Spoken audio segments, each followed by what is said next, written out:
Greetings to all my brothers and sisters today on this Wednesday, March the 9th, 2022. Thank you for tuning in to hear us here at Wesley United Methodist Church, where I am the lead pastor, Sylvester Everton Chase Jr., in which we try to do now during this Lenten season on Wednesday, a tune-up in God's Word during these 6 weeks every Wednesday. Today, we want to look at a little scripture and talk about decision making. Decision making, in your decision making. And I think most of us make decisions every day, small or major decisions. And especially in our major decisions that we have to make, it can somewhat stress us out. Stress you to the utmost. And I just want us to learn how to lessen that stress in making decisions. That we want to point out a few things that you can do to help you in your decision making and levering the stress level. The psalmist says this in the 25th book of Psalms. Psalm 25, verse 4. Psalm 25, verse 4. Coming out of the New Living Translation Bible. The New Living Translation Bible. Psalm 25, verse 4. It says, "Show me the right path, O Lord. Point out the road for me to follow." Let me say it again to you. Psalm 25, verse 4, the New Living Bible Translation. "Show me the right path, O Lord. Point out the road for me to follow." I want to share with you 4 things that we need to do in lessening the stress of our decision making. First of all, when we are making major decisions, and what might be small to some might be a major decision to others. But first of all, do this. In your major decision making, do the research. Do the research. It says in the book of Proverbs, chapter 18, verse 13, in the New Century Bible, it says, "Anyone who answers without listening is foolish and confused." When you are making a major decision, do the research. What does that mean, Pastor? That means get all the facts about something and avoid making a decision that you might regret later on because you did not get all of the information and get the facts. Knowledge has never been more accessible than what it is today. You have the internet, books, as well as God's Word. In your major decision making, get all the facts. Buying a house, relocating, family issues and problems you're having to deal with. How are you going to take care of a family member? Get all the facts and the research before you do something So hopefully it won't be a decision that you will regret what? Later on. Lessening the stress level. Do the research. It says, the psalmist says in the 119th book of Psalm, verse 98, your commands make me wiser than my enemies, for they are my constant guide. Your commandments, the psalmist says to the Lord. Do your research. Second, I'm lessening my stress level in my decision making. Second, by talking to God, or we might say praying to God. The psalmist says in that 25th book of Psalm, verse 4, he says, show me the right path, O Lord. Point out the road for me to follow. Talking to God. Consulting God helps prevent premature decisions.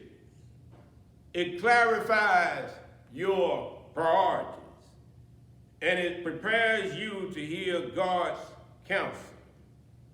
Is God interested in your decision making? Yes, He is. Do the research. We're going to talk to God, pray to Him, help us to clarify, get everything in order. And remember this, when you talk to God, Scripture points out in the 37th book of Psalm, verse 23, in the New Living Translation, the Lord directs the steps of the godly. He delights in every details of their lives. Talk to God. Do your research, first of all, whatever sources, but don't forget to talk and pray to God and see what He has in His Word.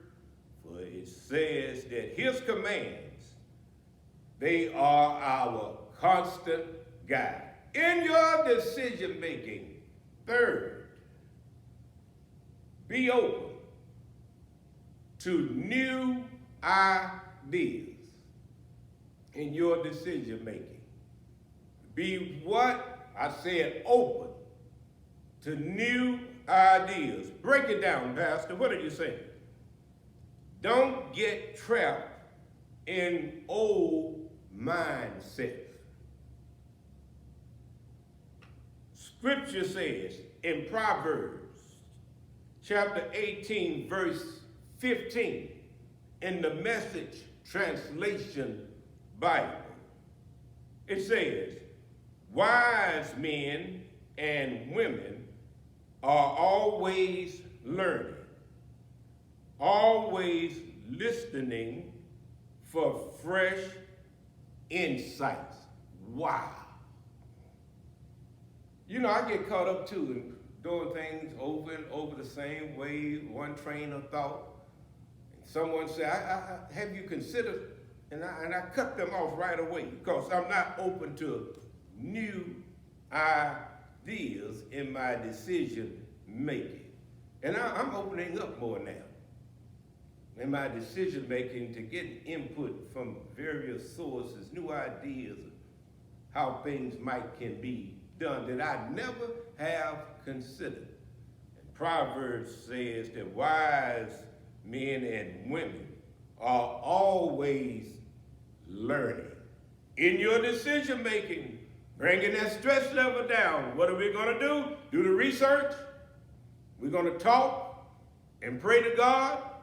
And then third, we're going to be open to new ideas. And fourth, and we're finished, try, if you can, to get advice from trusted friends or family members. Try if you can to get advice. And I'm using that word trusted now. Family members or friends. One writer has said this: it is hard, it's a hard road that's walked alone. It's a hard road that walks alone. Have you lived long enough to realize that life could be so much better sometimes if we just let other people in into our inner circle that we can trust and believe in and get advice from them? Because the Lord does speak through other people. It's a hard road that's walked alone.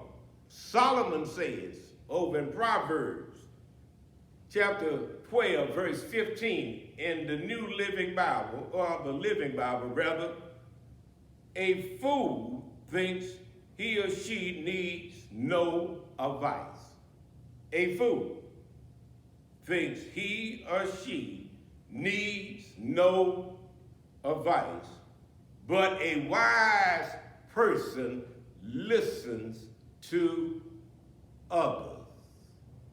So that's why we say in this fourth point, get advice from trusted friends or family members, or a combination of both. Well, I'm just going to lessen your stress level during this Lenten season, help you in your decision making. It still is going to be difficult, but the anxiety, the level hopefully won't be as high, because you're going to do these four things in your major decision making.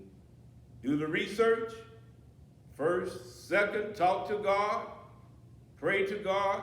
Third, be open to new ideas. And fourth, we have said, get advice. Get some advice from trusted friends or family members. Hopefully, if you follow these steps, you can say that your decision making is going to be a little bit better. Okay, thank you for tuning in for our tune-up in the Word, your midweek tune-up in the Word, here with us at Wesley United Methodist Church. And hopefully you will tune in again come Sunday morning at 10 a.m. Don't forget, this coming Sunday is daylight saving time. Daylight saving time. That means we spring forth 1 hour. So when it is 6 o'clock when you wake up, it's really 7 o'clock. Okay? Remember that. God bless. May God keep you. Keep the faith. Take care. Until next Wednesday, we'll see you again. Amen.